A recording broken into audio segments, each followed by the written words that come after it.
Good evening, good afternoon, good morning, ladies and gentlemen, and welcome back to Deep Thoughts.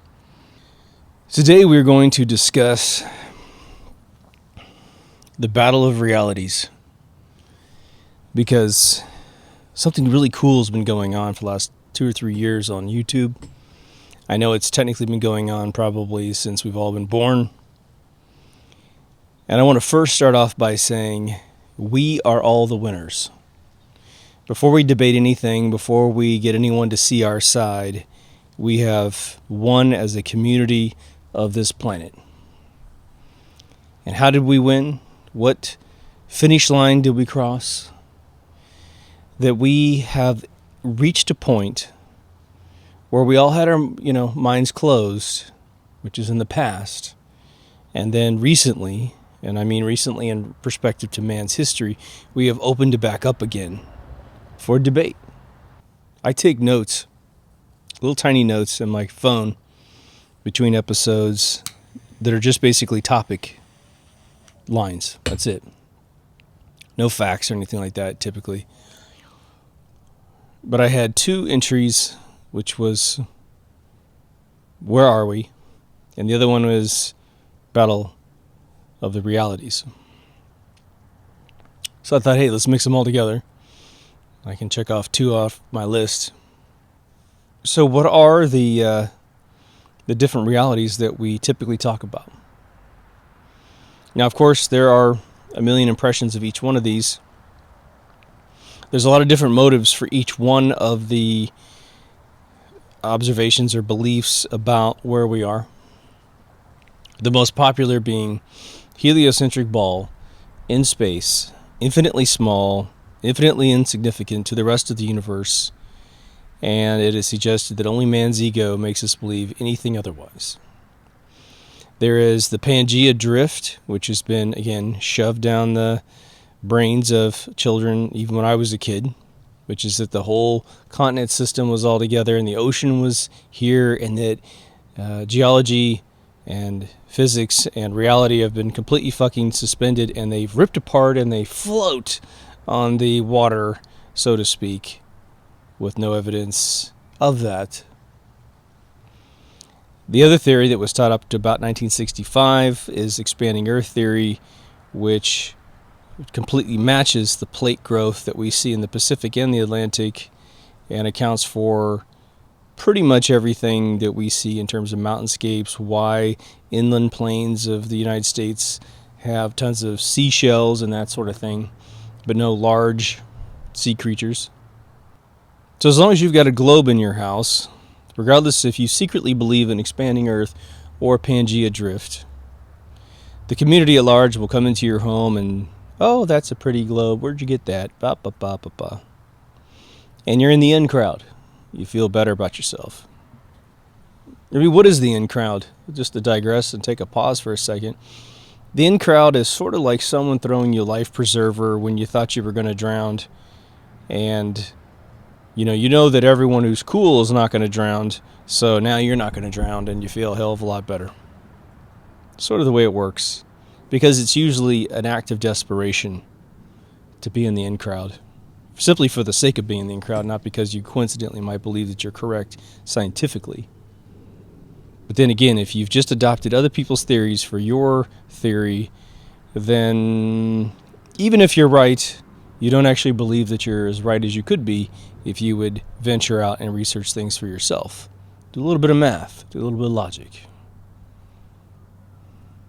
Of course, with heliocentric beliefs, we have the predominant 99.9% in crowd, which believes in the Big Bang. A completely absurd theory for the cowardice at heart. They have taken a fictional story of the beginning of the universe as told by folks more than 60,000 years ago and turned it into a scientific theory. It's just, oh wow, the whole universe is in a nutshell. That makes me feel good.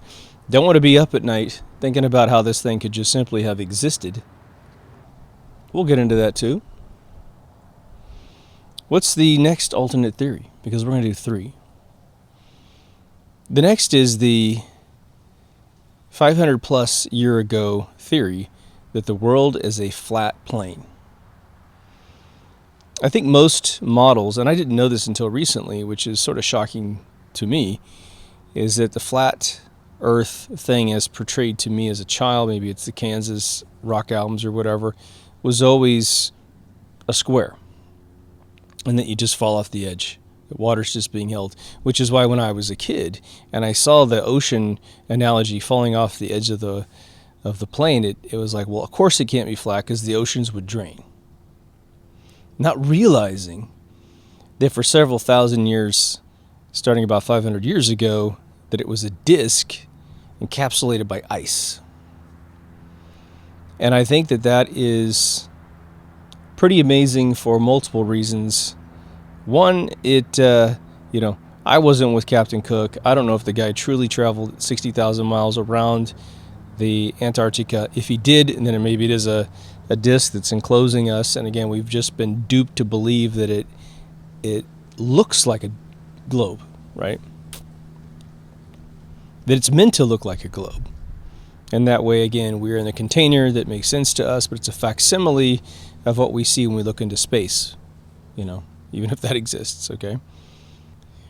But I think that until we started sailing the oceans in a deep sea manner, which in modern history times, meaning the books that have survived the last massacre of history, it seems like we just started doing that. But when we look at old maps that seem to be dated in the 1300s, that claim to be copied from previous maps, we actually go back way further than that because they had longitude, latitudinal, correct map of Antarctica without snow on it. Unless that's a forgery. Graham Hancock has that in a couple of his books. It has a name, and I can't remember what it is right now. I think it's like 1392 or something like that is the year, but I might be wrong on that. But it's a fascinating notion that someone would conceive of how to keep the water in through a barrier and then make the barrier an ice barrier. Because until we start traveling the seas and flying planes in the sky, we don't really know about these structures unless perhaps man lived there at one point in time, right? Which we very, very well probably did if there was a point when it didn't have ice on it. Now, the flat earth thing is very interesting because when it started out for me a couple of years ago, maybe even 3 years ago, it was all due to Eric Dubé.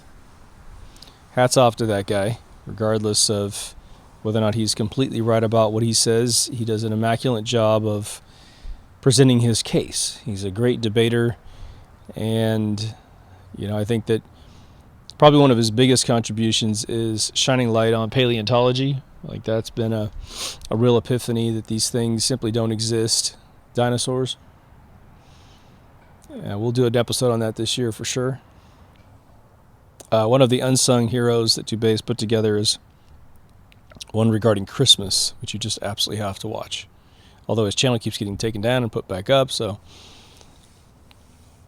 I think you can find him. But the flat earth was either people like myself just going, oh my God, could it be? Could it be flat? And I'm just being deceived into thinking it's round. And then you have the second group, which has that, they have my feelings, but they also have this incredible emphasis on God. And that God has got us in a snow globe, and that God is on the other side of some firmament dome, that there's water out there, because the Bible spoke of a layer of water over us as well as a layer of water under us. As it is above, so too is below. That might have been misunderstood, or that might be literally true.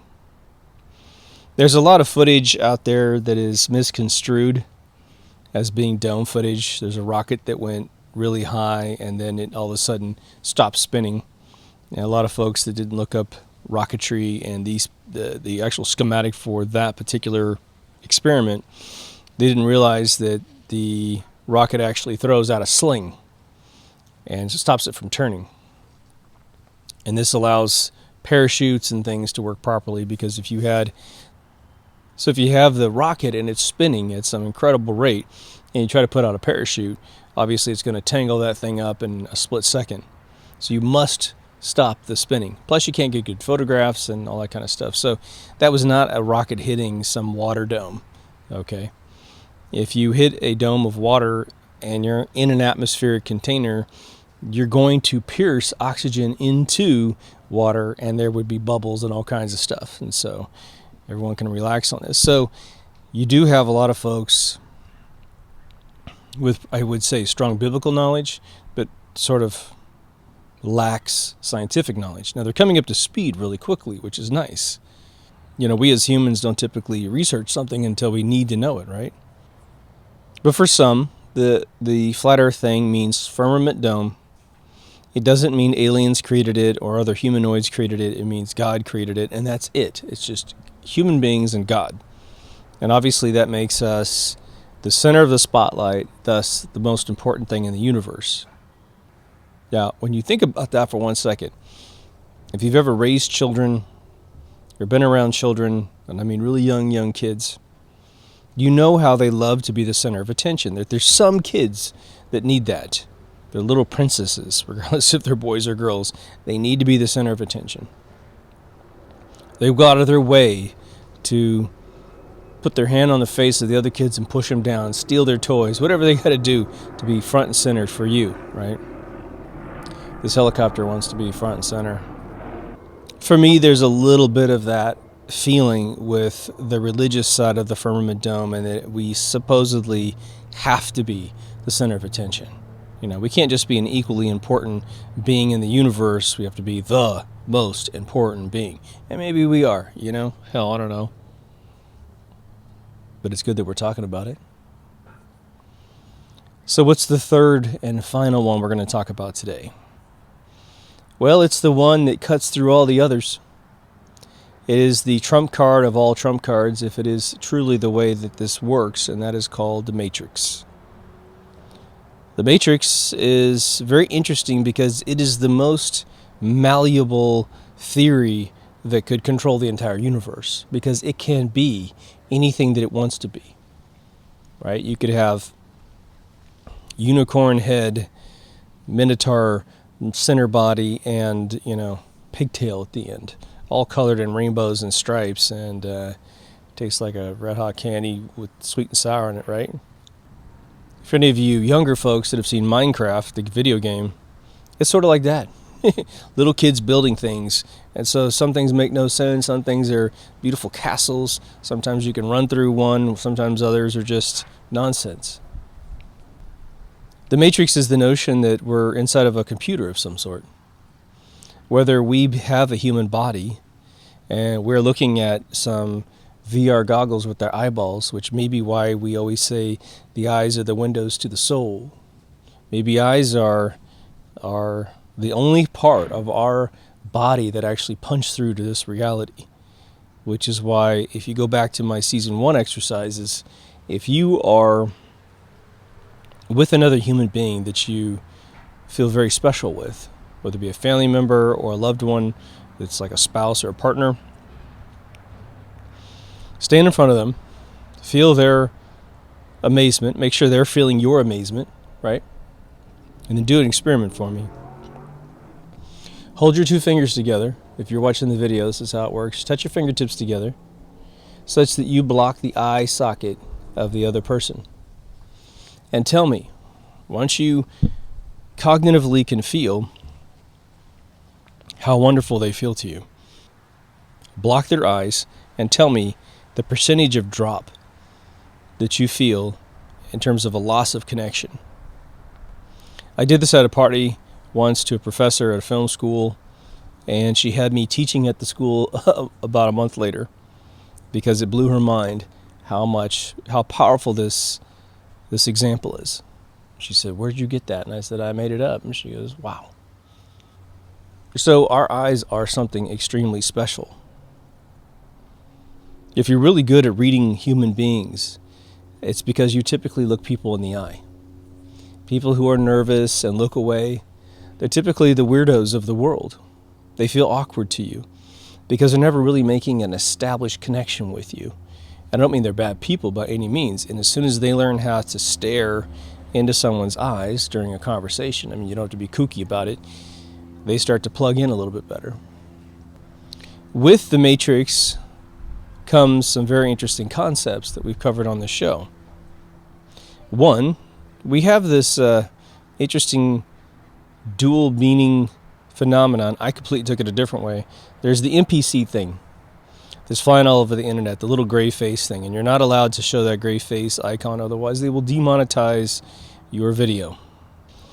The most popular definition of an NPC is someone who is a press puppet that just simply says what their little teleprompter tells them to say. They can't think for themselves. So they're a non-player character in the video game of life.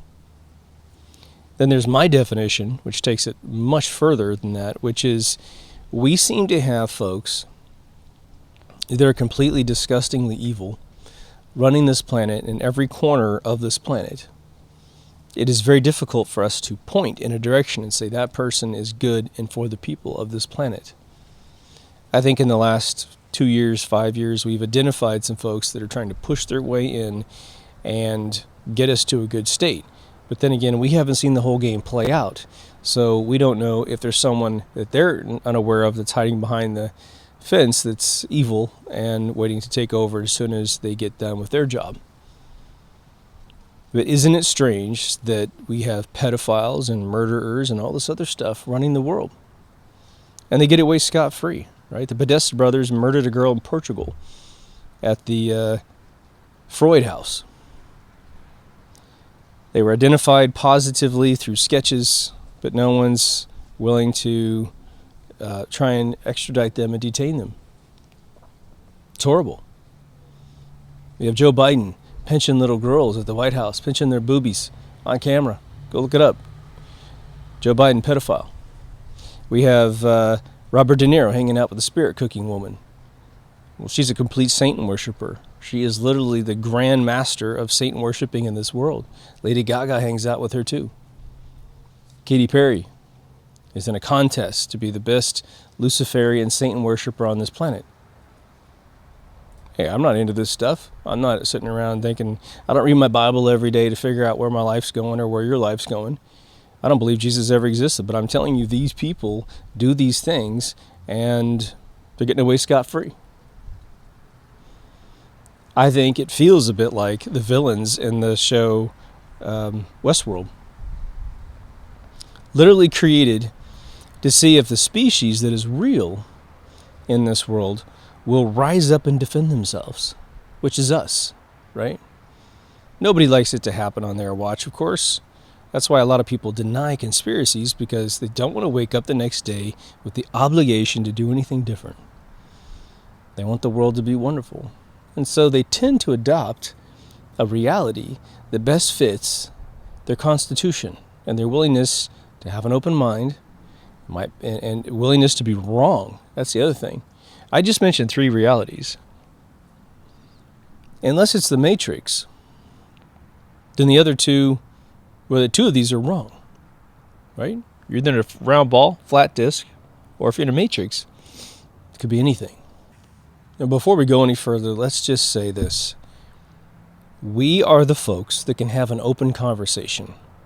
We are the folks that can sit on this patio and completely disagree about what we see and how we interpret the, I don't want to say facts of the world, but what we particularly see with our eyeballs and our brains, right? Because we see things differently. We taste things differently. We smell things differently.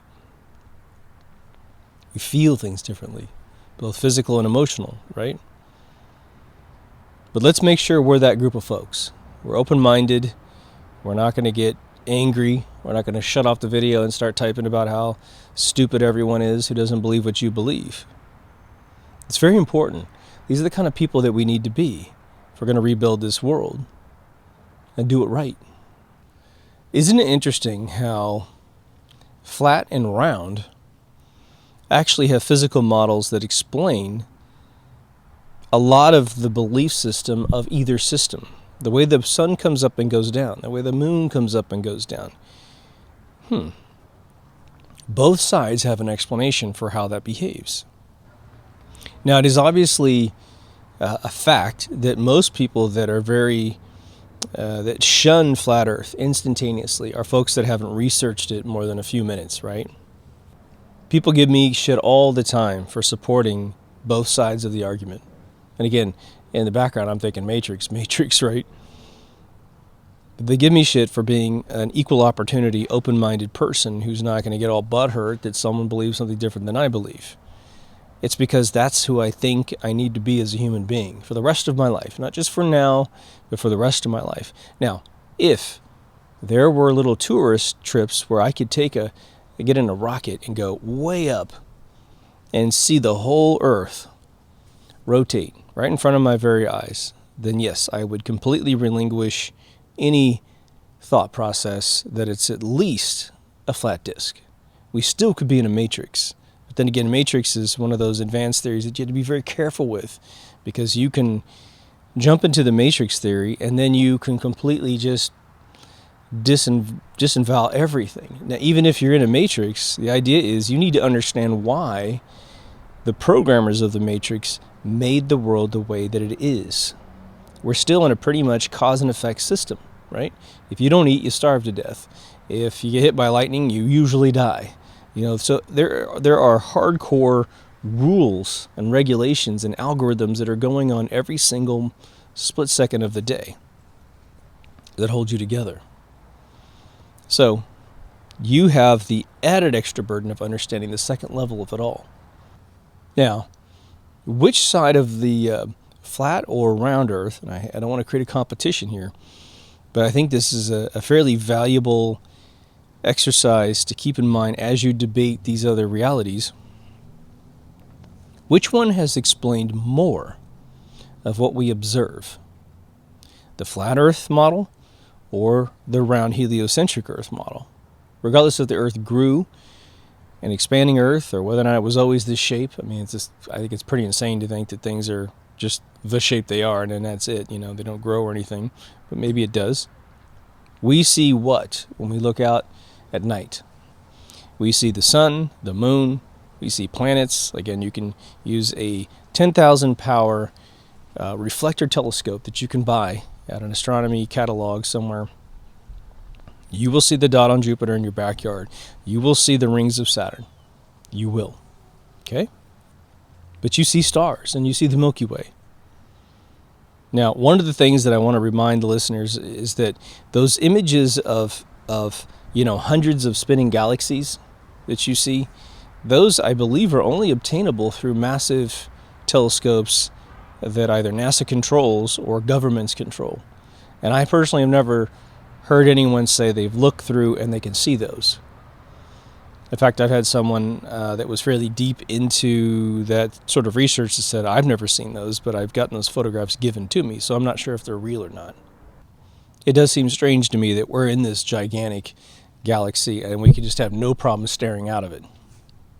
But I think that the folks that have developed and believe in the heliocentric round ball Earth, again, being a part of a universe, and we are insignificantly small and what have you, in terms of size, it doesn't mean that God thinks that we're insignificantly small, and that's something to remember, right? I think that they have the most palatable explanations of everything that is observed in the universe, meaning when they say they're stars, just like the one that we have, but they're way far away, so they're little dots, and this idea of a galaxy on a particular axis, which represents the Milky Way. Regardless of whether or not that's true or not, and again, we have space agencies now that have essentially theorized a black hole in the center of our galaxy, and they've got a number for it and a name for it, but they can't see it. It's just, sometimes it is just phenomenally ignorant what we have pitched to us. But save those strange little anomalies that, fund some branch of some university. They do have a pretty simple program, okay? Those of you who believe in flat Earth, some of you will have researched it so much, like if Eric Dubay watched this, he would probably argue, well, in the flat Earth model, if you really educate yourself and you go down all the avenues of everything, their system is just as easy to adopt as the heliocentric system. I would wager it's not quite as easy. And it's just, maybe that's the way to say it. For instance, the theories of how, I think it's Mark Sargent that did the model of how the stars spin. And the reason why the North Star for the Northern Hemisphere, folks, is at the center of our spinning star map. We take, bulb exposures over 8 hours at night. And the reason why the Southern Cross is down there in the center of their Southern Hemisphere and they spin, how can these two things merge in the middle? And they've done this magnifying glass thing to explain exactly how that happens, because it's all a matter of perspective of staring up at stars, because you're staring across, you're staring to the middle, and they actually have explained it. I think that that is a lot harder for the average human being to understand, whether it be correct or not. So we have to understand that if it is flat, I think it's a lot more difficult for folks to absorb some of the philosophies, okay? Now, a flat earth person might look at the heliocentric thing and say, but there are so many contradictions about it being round, whereby one of these things, if you take off in a helicopter, and let's say you're at the equator, which is supposed to be going 1,000 miles an hour, and you just lift off, and regardless of the fact that the helicopter, if attached to the world through gravitational forces, a push, is technically going 1,000 miles an hour as well with the soil underneath it, but as it rises up, it starts to lose its relationship with the ground, and therefore, if it just holds still at some slowly accelerating curve, the Earth would probably start moving away from the helicopter without it doing anything, but just lifting straight up, because the winds are on their own plane of speed. Now, obviously, the winds are moving, if it's a heliocentric ball, the winds would have to be moving 1,000 miles an hour at the equator, 500 miles an hour halfway to the North Pole, and at the North Pole, they would be still. That's very hard to believe once you start thinking about the thermodynamics of an atmosphere attached to a ball. It seems strange. When a jet flies from Mexico City to somewhere, in the vector of the North Pole, they're just flying straight up. Well, they're not attached to the ground anymore, and the Earth is supposedly spinning underneath them, and it's spinning faster at the equator, absolute zero at the North Pole, or close to, and it's diminishing as you go up. So the plane should have to correct for the spinning of the Earth as it goes straight up, but no such thing occurs. And so the flat earth people might go, yeah, but that round thing doesn't make any goddamn sense at all. So both sides are plagued with technical issues depending on how you want to approach the problem. One of the biggest ones that I had to get over myself was the fact that the sun sets. I live in Huntington Beach, California. So when I look at the sunset, as I do, I see the sun set. It just starts going away, and it starts going really fast. And I thought, well, there's the proof that it's a ball. One, the sun's a ball, right? And then this guy did a refracting lens experiment with an iPhone, a lens, and a picture of the sun on a little L-shaped piece of paper. And he pulls that piece of paper back from the lens, and the sun stayed pretty much the same exact size. In fact, it got just a tad bit bigger, like 1% bigger. And it's set on a table through a lens, but it wasn't setting at all. It was on a flat plane with just a tiny bit of refraction, which is what our atmosphere does naturally. And this lens was supposedly the exact same amount of refraction as the atmosphere, which can be increased or decreased based on whether or not you're in a desert or whether or not you're next to a body of water. The sun sets with just a little bit of refraction on a flat plane. At that point, your mind is blown if you're remotely conscious. And now all of a sudden, this thing that you're so sure of is now up for debate. Where the hell are we?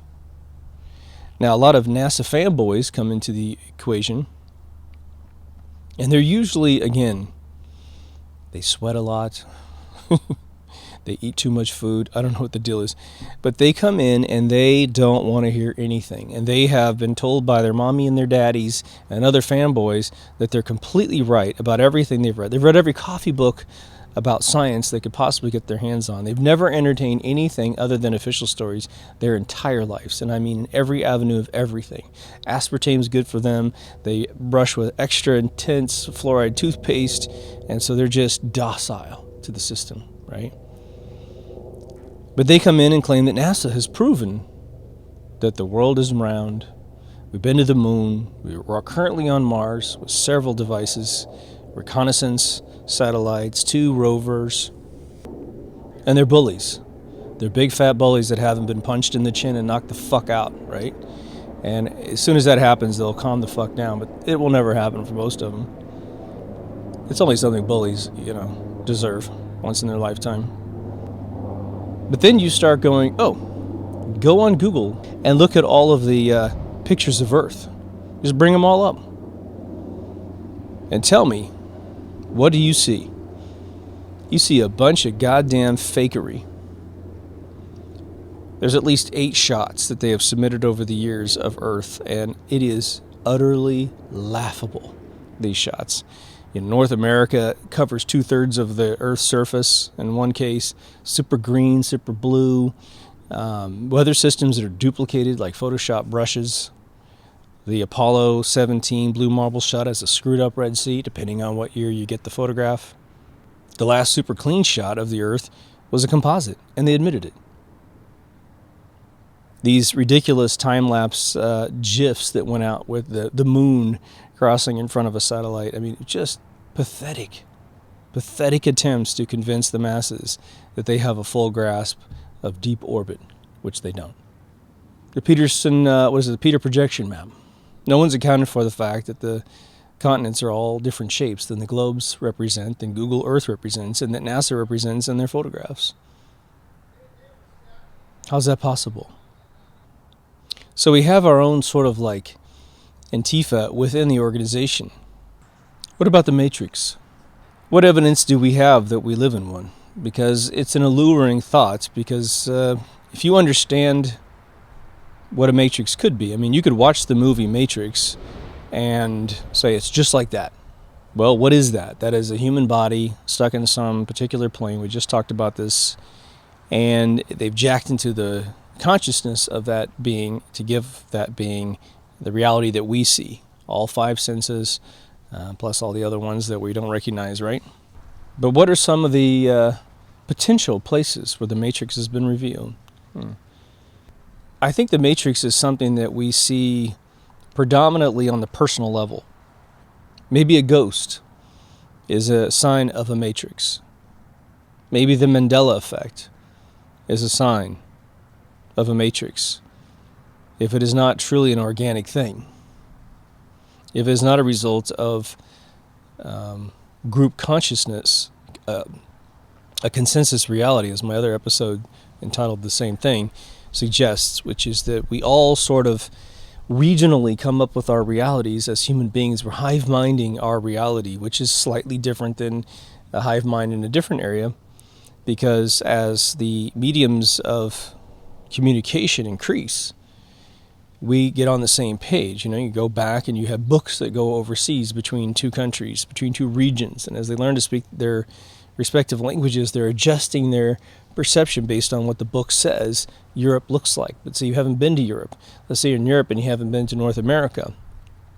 So if you read a bunch of books and look at a bunch of photographs that have been sent to you, you're crafting the reality of what it is, and then when you come over, then you join the hive mind. You already have the training wheels on that someone has given you in the form of documentation of what you're about to experience. And so you hive mind easily what everyone else is believing. But now we have the internet, right? It went from books to newspapers to radio to television to movies, and now the internet, which encapsulates all media, right? Written, pictorial, and movies, and audio, as a matter of fact, right? So then we have some fine-tuning adjustments that have to be made.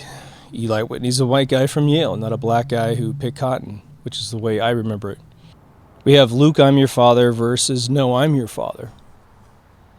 Again, James Earl Jones has taken interview after interview for 30 years straight. It was Luke, I'm your father. There's plenty of interviews with Mark Hamill saying, Luke, I'm your father. They're told, hey, do that line at a conference, like a cosplay or a Star Wars convention, and they say, Luke, I'm your father. But in the script today, in the world that I'm recording in right now, it is, no, I'm your father. Right? How these things would get off ever, I'm not sure. But if we are in a consensus reality, then I believe the Matrix has a lot more pull than either of the other two realities. But it's interesting that perhaps the effect of a consensus reality is where we have the other two theories. You're in a matrix. It is very malleable. The gods, meaning us, probably who designed it, have put in all kinds of safeguards, And for all the years up until 500 years ago, we believed it was a round disc. Four corners of the world, with a disc in the center somehow, right? That's what the pictures always say. But as science and different paradigms of thinking start to emerge, well, we start looking at the fact that the continents look like they fit together. Maybe the continents fitting together in a matrix is simply man's way of piecing things together. We think in puzzles, and so we made the whole world look like a big puzzle piece, right? Once you research Expanding Earth and look at some of the 3-hour lectures online, it's pretty much, in my opinion, an undeniable either reality of how the world has expanded due to being, injected with plasma energy from the plasma ball that we call the sun, or for some reason, it has to do with the way that a disk would be created, right? It's almost like a piece of pizza dough, right? It's the continental stuff's put down on some spinning disc or whatever, and it's not supposed to be spinning, of course, but it grows, It's like sometimes you put stuff in a petri dish and it kind of solidifies out and breaks and separates. It would have to have something like that. But again, there's a gentleman who has been tracking plates emerging out of the Pacific Ocean floor for in his 3-hour lecture he has online, which I've had a major difficulty finding it. I'm sure it's not pulled. I think it's just it's not easily keyworded. But he says in his 25 years he has tracked at least 2 or 3 layers of plates that have come out of the bottom of the ocean using satellite photographs, which adds a little bit of credibility to satellites, because who would go to all the trouble of faking these plates coming out of the tear down the center of the Pacific? He's claiming the same thing happens in the Atlantic, but it's much slower, which is why the Atlantic is much more narrow between Europe and America, whereas the gap between Asia and America is gigantic, right? Because it's a weaker crack down the center. So it's ejecting more more land mass, which creates the Earth's expansion, right? Now, what do we gain by figuring out as a community, right? We all come in with these 3 things. And I think it's important for us to keep an open mind and say, well, we are trying to figure out which one of these is the one. We really are. Yeah, and if you have a very intense disposition to believe one or the other, that is what I think you communicate to the group. But to yourself, you go, okay, I am pretty convinced it's one of these 3. And you tell yourself whichever one you believe the most in. And then you go, but if I'm believing in a round heliocentric ball, NASA has completely lied about every picture of Earth, so I really don't have the proof. But I really do believe it because it makes a lot of sense to my brain. I just have a hunch in my chest, right?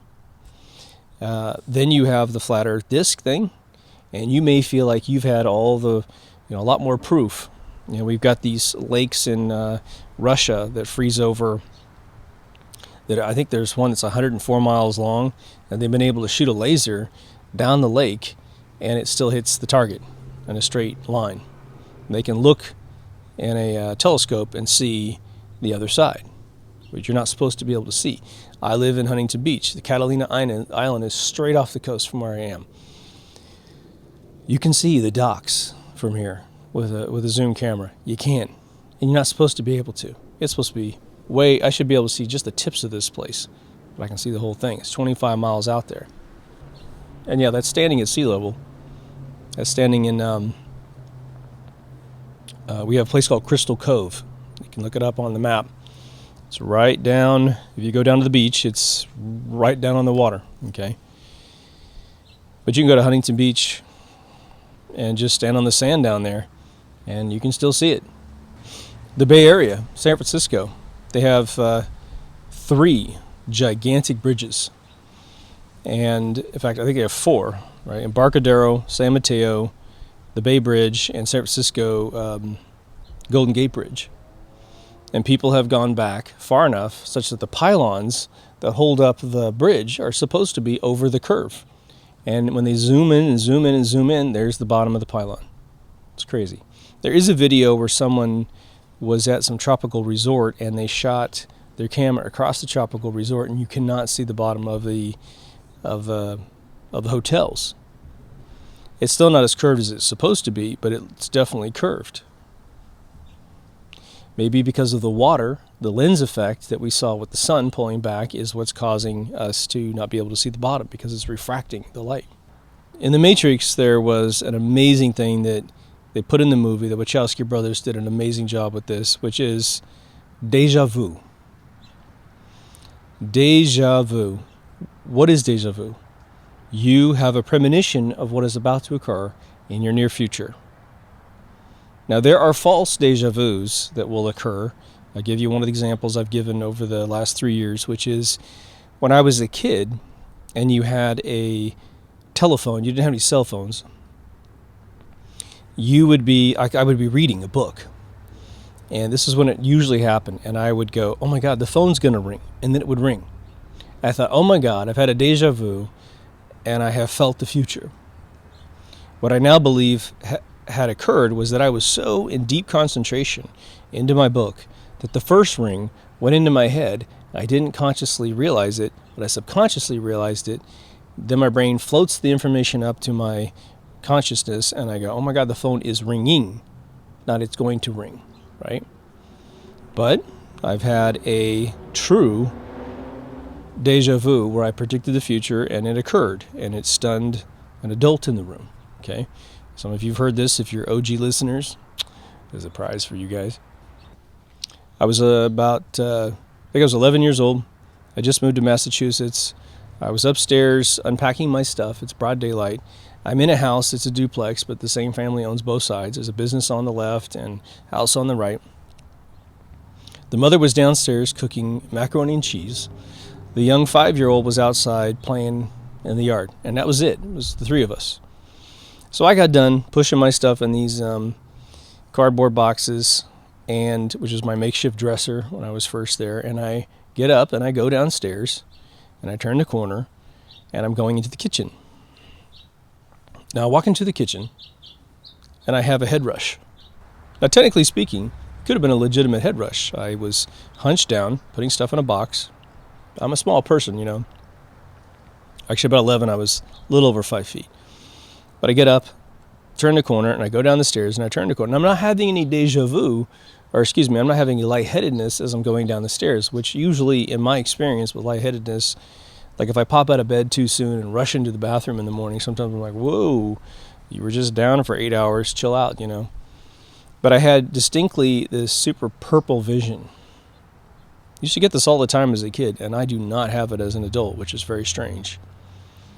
But I no sooner walk in this kitchen, which is a big barn-looking kitchen, and the mother is straight ahead of me in the corner of the kitchen area where the stove is, and she is mixing that last step of putting the cheese in the macaroni. And she's looking at me, and she goes, would you like some macaroni and cheese? Of course, the answer is yes. But I start blacking out, hardcore. I black out, and I put my left hand on my head, and she's like, are you okay? And I point to the door, which is to my right, and I said, someone's going to be at that door, and they're going to be hurt. No sooner did I finish, boom, boom, boom, boom, boom, and the kid starts crying outside. She's looking at me, the mother of that child, which is always there's always a maternal protection thing going on, and she's just stunned, just looking at me.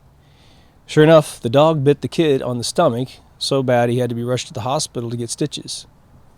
She never came back and talked to me about it, but I totally predicted it right in front of her face. That's a real deja vu, people. That's a real one. Feels like the Matrix, doesn't it? Somehow I got the script ahead of time. Somehow, and I didn't have the feeling of the event outside, and I was predicting it coming inside. I had only the vision and the feeling of it right where it occurred. The door, the banging, and someone being hurt. I didn't predict anyone would be crying. I certainly didn't think the dog bit the kid on the stomach. I mean, that's a weird thing to happen. It was some beagle dog, too. It wasn't like some German Shepherd or some Doberman Pinscher who has a habit of doing more aggressive things if you're a jerk-off kid punching the dog in the face, right? The entire thing about Walt Disney that I mentioned in the episode 314 and many episodes back, right? How did I know that Bob Gurr was in the park? How did I see Walt Disney come up to me and say, Bob Gurr's over there? Walt Disney's been dead since 1965. Bob used to work for Walt. These guys are buddies, and he's there, and it's Imagineering Day. How does that happen? Feels like the Matrix, doesn't it? How many of you, since you would say you're awoke, or woke, which I love, by the way, think that you see more now? You see more everywhere you go. You see more in your family, more in yourself. You look in the mirror and you see different things. And you're not so sure about the fabric of the universe anymore. You think about Roswell crash and the fact that these people who gave first-hand testimony seem to be telling the truth. So it looks like we got visited by something else. Is that the dome owners? Are those aliens from another planet and it's heliocentric? Is it the programmers of the Matrix? Or maybe they are utility bots that come down to help us out. Well, they haven't really made any contact with mankind. I mean, they had this little accident in Roswell, looks like. And for those of you who are new to the show, I went in to disprove Roswell 100%. I'd written articles on the power of the myth of Roswell and how it empowers the military to look like they have more technology than they have. It's a feeble way to say that man couldn't have invented Velcro, which is a natural occurrence in plants.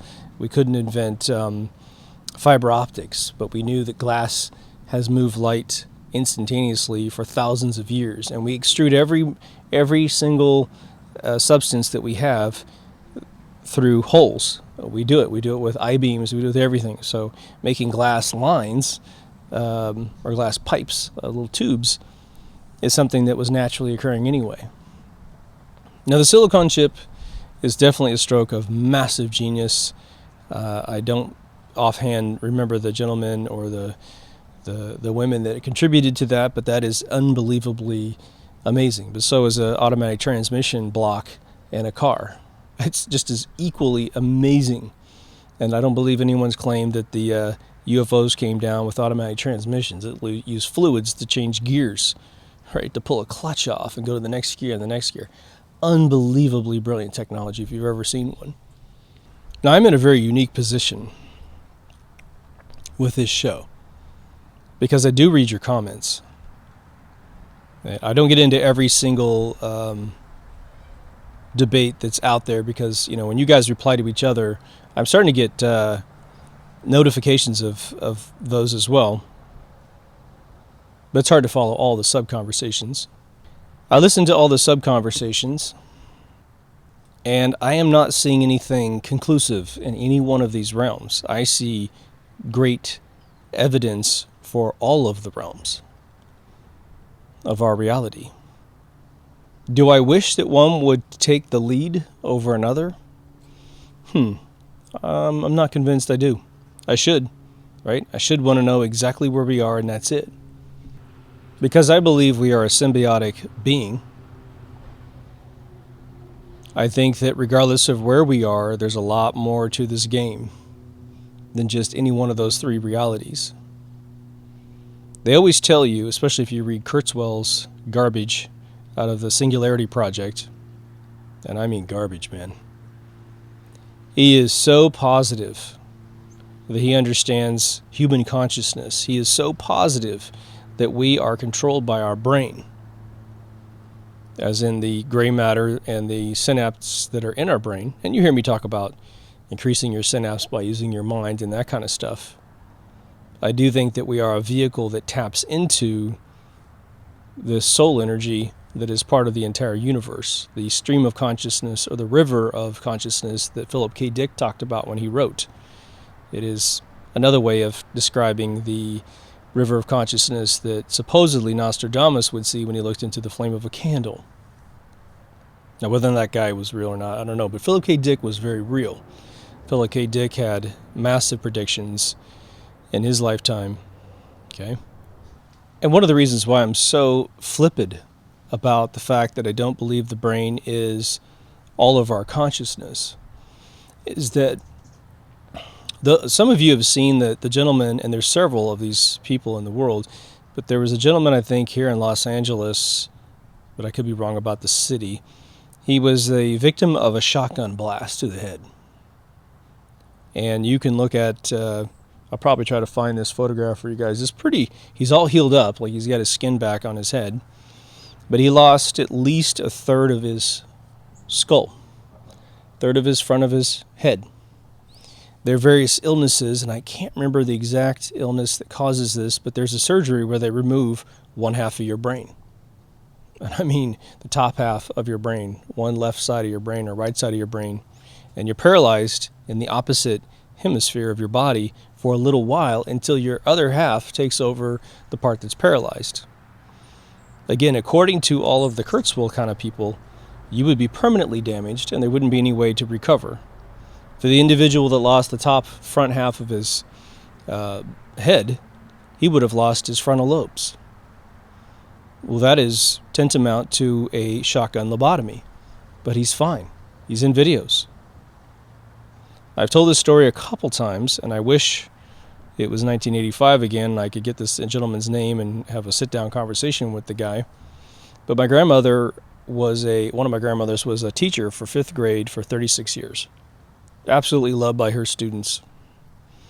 And one summer afternoon, I came over, or maybe it was like dinner time, to my grandmother, and she always had students that would come by her house and visit her. And this kid comes over, and I can't remember how old he said he was, but he was a Top Gun pilot. But he had recently had a medical condition that he had checked out. And he said he was getting headaches. And he couldn't get rid of the headaches, and they were getting worse and worse. And so he got pulled out of flying, which is his whole life. And he got his head scanned. And he had to tell my grandmother that his brain was about the size of a lime or a small lemon inside of his head. It was a miniature brain on the tip of his brain stem. Well, she said he was a glowing student all the way through graduation. Everybody in town said, this kid was really smart. Obviously, he became a Top Gun pilot, so he was mechanically super inclined, right? But he didn't have the big cerebellum that human beings have. He didn't have big frontal lobes that anyone had. He didn't have a brain as big as the rest of us. I don't know if he died. I don't know what happened to this guy. It would seem that he would have increasingly bad medical problems. When the brain gets a lot of water on it, and you see hydrocephalic children, the brain, their whole skull gets gigantic, and they usually have tremendous problems functioning. And so they typically are categorized into some level of mental retardation, right? I've had two families that I've known over my lifetime with a child suffering from this, and it's a hell of a thing, let me tell you. But this guy was fine. So according to Kurzweil, he doesn't have the hardware, the physical hardware to be a human being, to be conscious. The second that child was born with a small brain inside of his skull, according to Kurzweil, he'd be done. He wouldn't have ever achieved consciousness like the rest of us. I had an uncle who died, I believe, at the age of 26. He was a married-in uncle, married my aunt, and he had a car accident, and he broke his brainstem. He fell out of a car Well, it went off the side of a hill. His body was fine. He bumped the side of his head on a rock because he wasn't wearing a seatbelt. It was just prior to that becoming sort of a natural thing for everyone to attach, when you get in a car. So in the mid-'80s. And he died. But his body continued living, right? And I've heard this several times. Once you break your brainstem, you are brain dead, gone. Your body can continue going. The autonomic system keeps running. But it seems that tampering with a brain stem is the most deadly thing that can occur to a human being. So when you just look at it for the base foundational facts that you get from this sort of experience, it would seem that that might be the place where our consciousness attaches to the human being. What's interesting about that theory is that Hollywood has portrayed that, at least in one Star Trek episode, where something crawls into the back of the neck of folks and it takes over the brain of a human being. You have Black Mirrors, where they put a little mushroom on the back of the brain stem and control a virtual reality / augmented reality experience for the human being. And you have Dark City, which is a very similar thing. So it would seem that there's a stream of consciousness within writers who have to find special stories that they have kind of come to the same conclusion.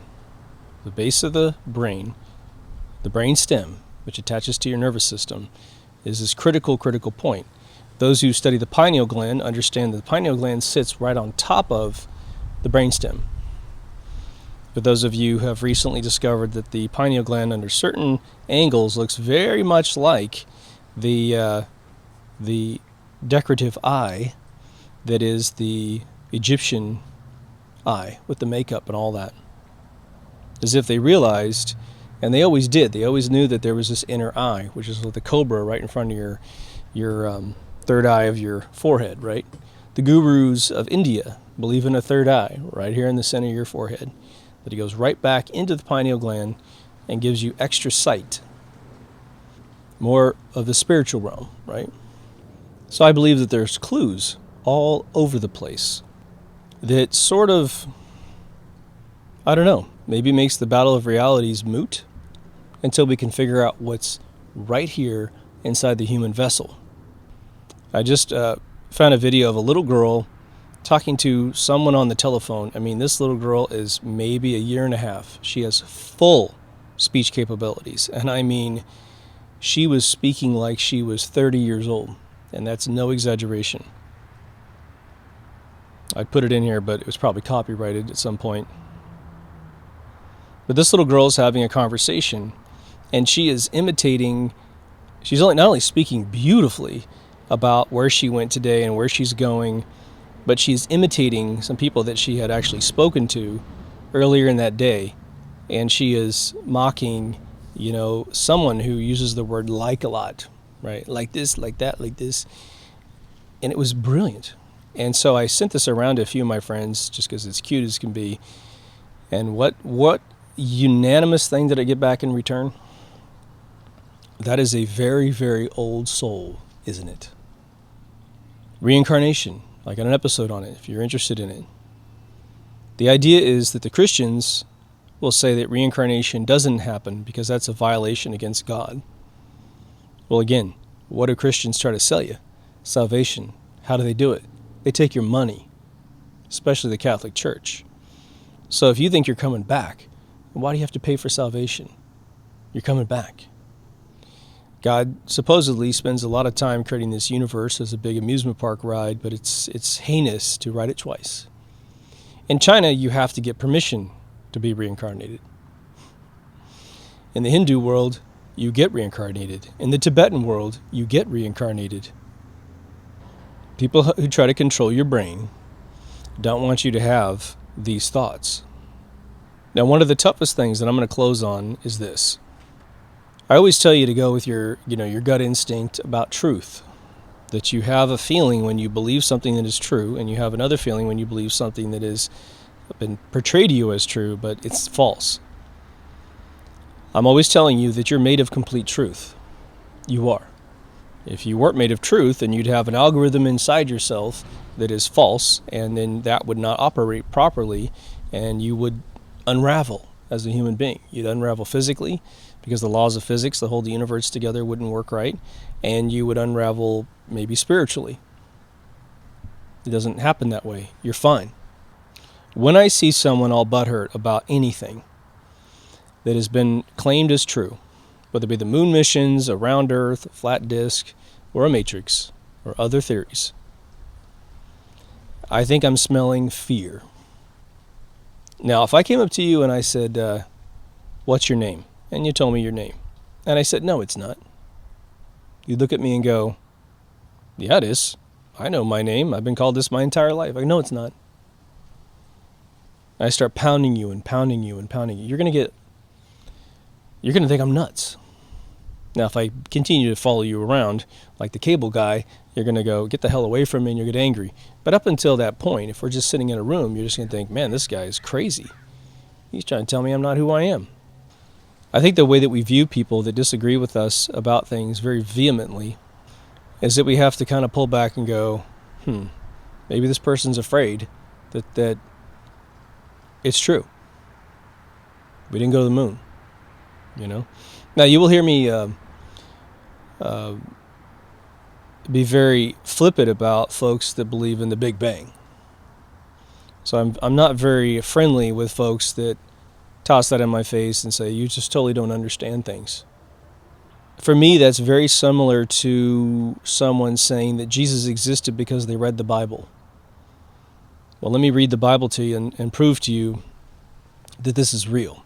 They jump into their paradigm of belief, of indoctrination, and try to speak from that point instead of speak from the outside and put some logic into its entire formation and existence.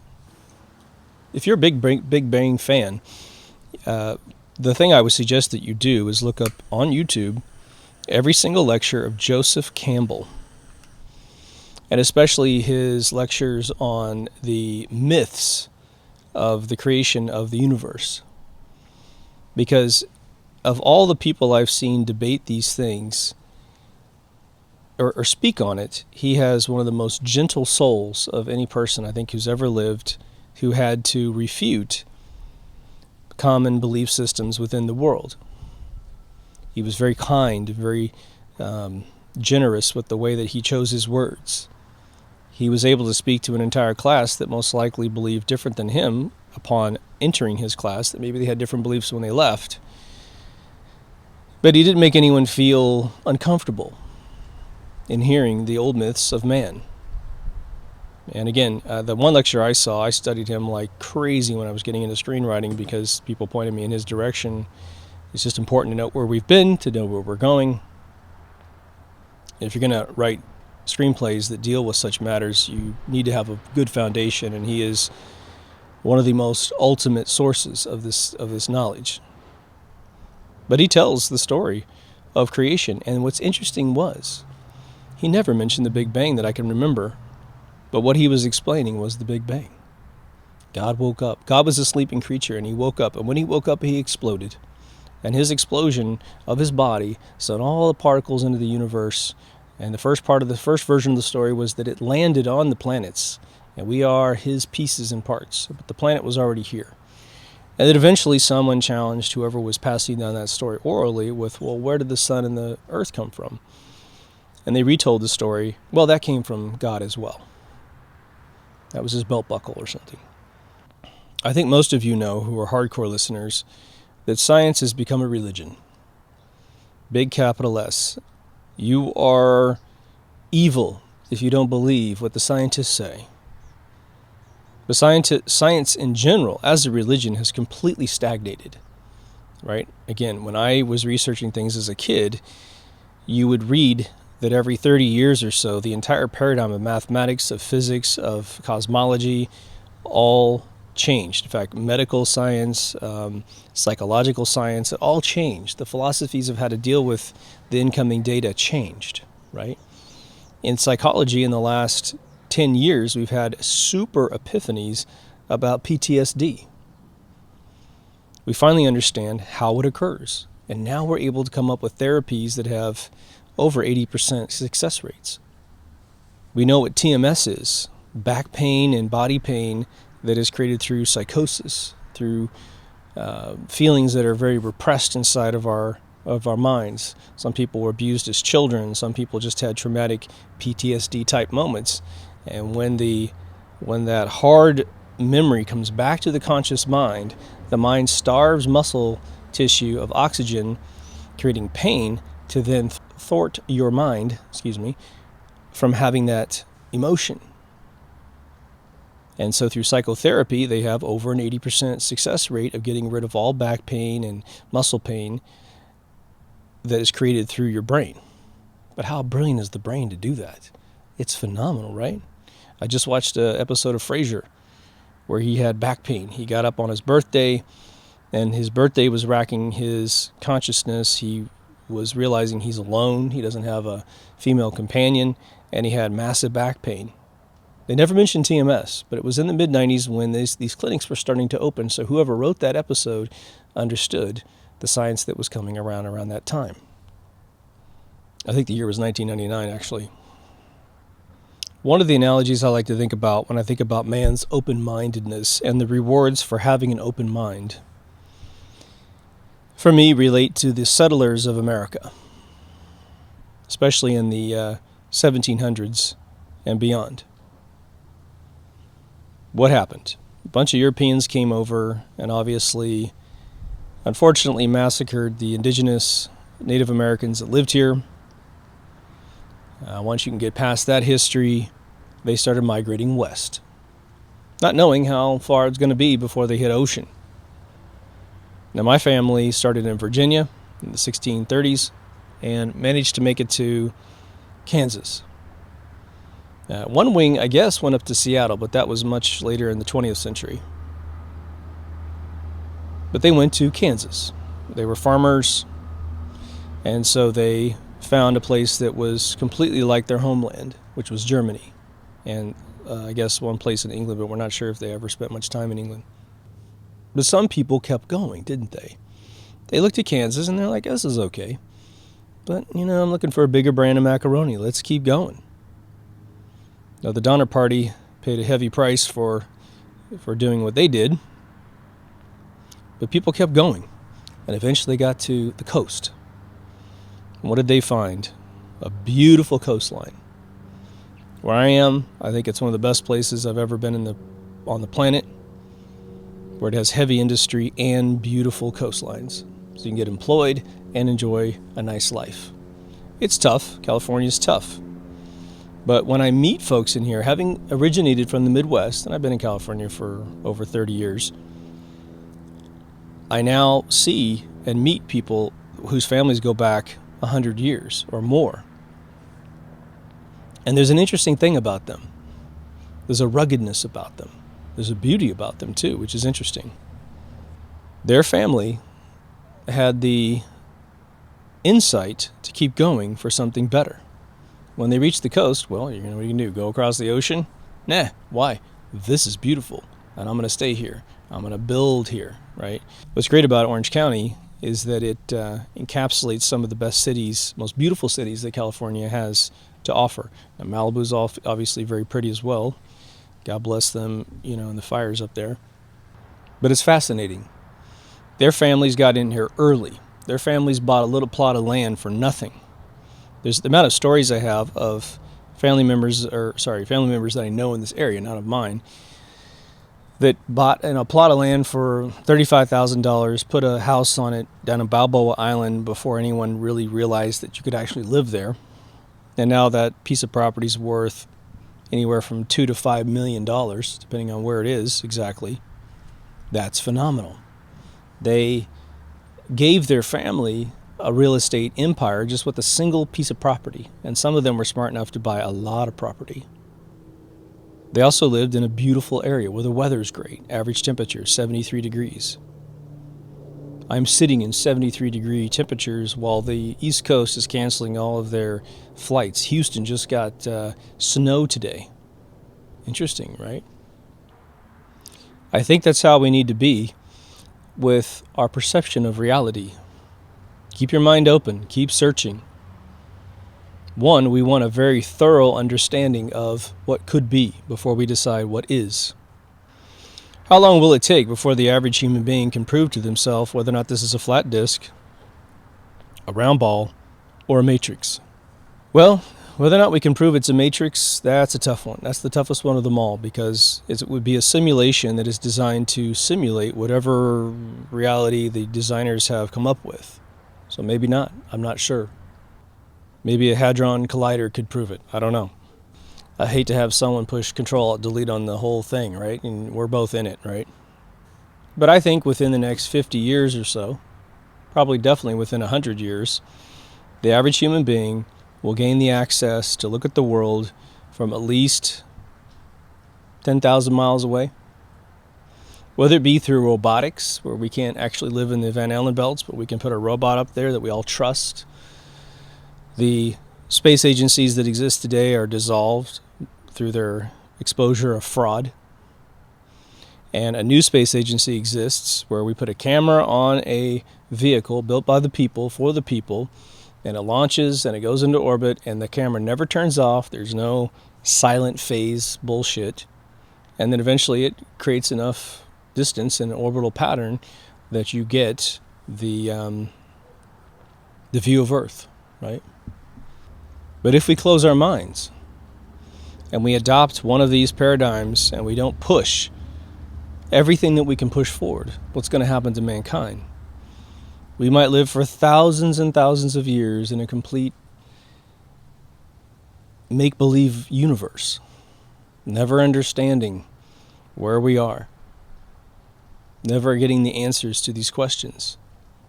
Now, there's some people that believe in the either of the universes, and they believe that of the flat or the round, and they believe that God is going to return in their lifetime. It's one of the classic things that you'll hear from every Christian that's ever born. The second coming is right around the corner, right? We're in the end times. They always think it's the end times, but it never seems to end, does it?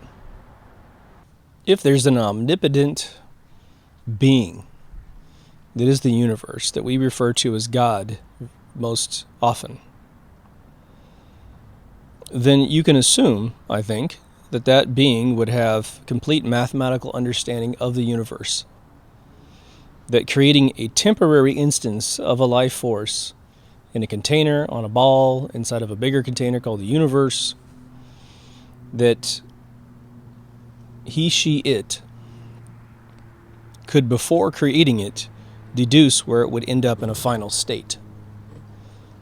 It's similar for man. It would be if you could hit a cue ball and give it infinite ability to maintain a certain speed on the plane of a pool table, you know eventually it will go into a pocket.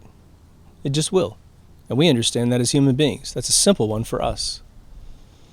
For some omnipotent being with infinite supercomputer power, even though we can't conceive of where every air molecule is and every grain of sand and every star and all those other elements that we deal with, the human consciousness and its very thoughts it might go through, I'm assuming that this being, if it existed, has a full grasp of all those things. And why? Because they exist. That's why. So turning it off at some future point in time, I'm not sure what the value would be. Why do it if you're not going to let it go? We as human beings have a beginning, a middle, and an end. And so we impose that paradigm on everything around us, don't we? Well, everything has a beginning and middle and end. The sun has a beginning, a middle, and end. Maybe it does. But does energy have a beginning and a middle and an end? Does ether simply cease to exist at some point? I don't think so. As I've said in my reincarnation episode, you can't hide energy in the universe. You can't make it disappear. You might be able to make it form into something different. But that's the maximum that you can do. You have to deal with the fact that there is an is. And man isn't prepared to deal with an is. That's why people lean so hard on Big Bang, because it makes them one with the universe. Well, even the universe has a Big Bang. And I know that there's the idea that it keeps going back and forth, back and forth. But even if you study Hawking's stuff, he'll say, look, if that's even true, then this is pretty deterministic. because it's going to be unified as it explodes, and unified as it expands, and unified as it contracts, and it goes back and forth. Technically speaking, when he thought it through, he said, well, everything's going to happen in reverse. When it starts to collapse, we're going to start going back in the womb of our mothers. We're going to literally crawl out of the ground. We're going to crawl out of the grave into a living body as an old person. We're going to get younger and younger and younger until we crawl into our mothers. How sick is that, man? I'll just remind you that the imaginary number in mathematics is an I. How do we plural things in English, at least? We put an S on the end, don't we? So an is the maximum plural of the infinite imaginary number of I. I hope you feel me on this one. Interested in your comments? Again, we need to be in a constant debate until we can come up with conclusive proof of one or the other. One of the three. I think the stages would have to go round or disc. We figure that out first, and then we figure out, in addition to one of those two shapes, is this a matrix? We see right away, right now, that reality always seems to parrot and mimic man's capability to conceive. In every step that we increase our conceptual ability of the universe, we simply say that is what it is. Don't tell me any different. The second that the entire world can conceive of something new, well, we change our paradigm, right? It took a long time to get round to circumvent and trump flat, because everyone had to understand and expand their mind. I mean, think of a average adult 2,000 years ago, in average Europe at least. It was flat. They lived in a tiny community. They didn't travel. They didn't have cars, trains, or planes, or automobiles, or anything, right? Now we can travel.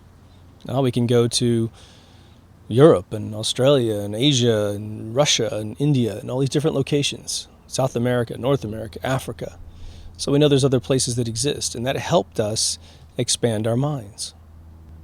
Is that the penultimate experience for mankind? I don't think so.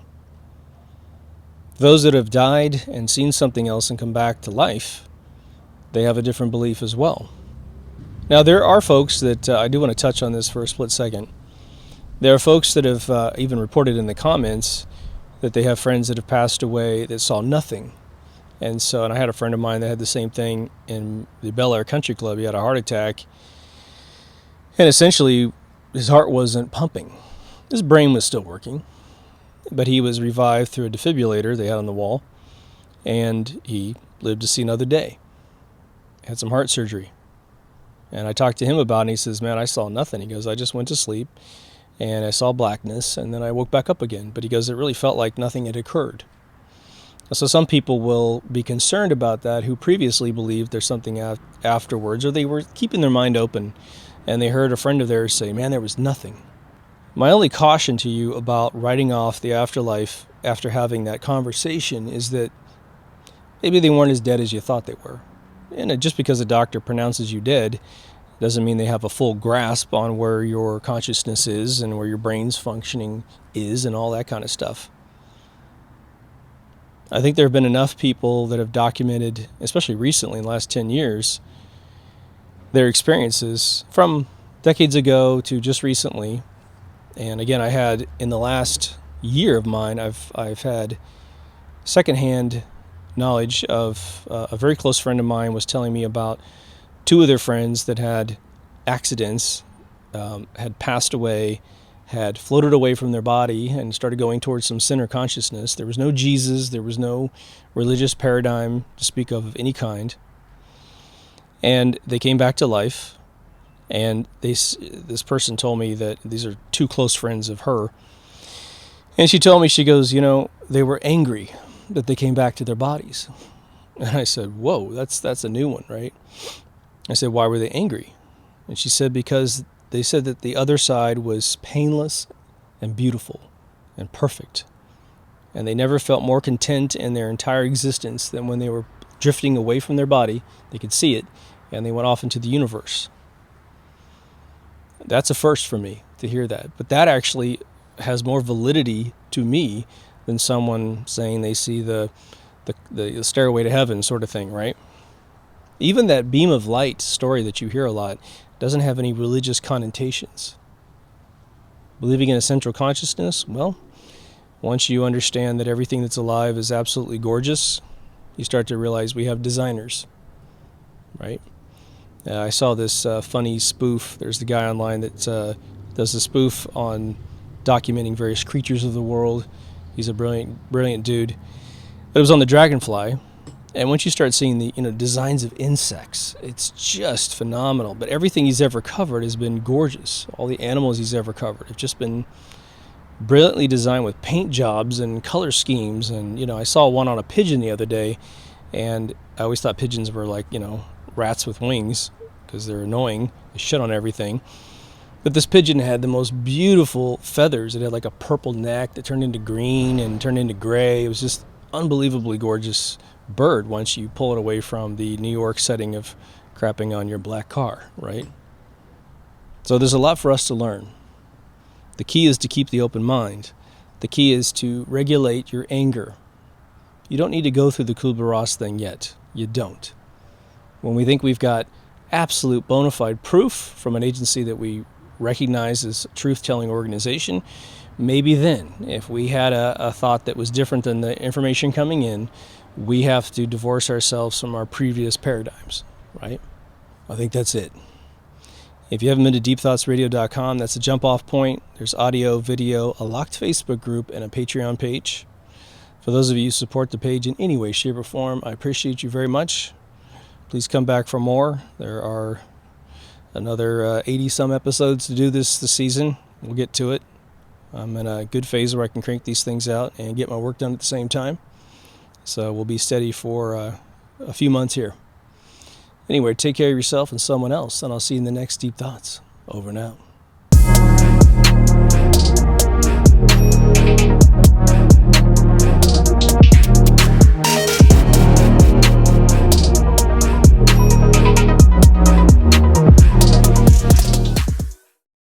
Tube of a jet. Fuck that.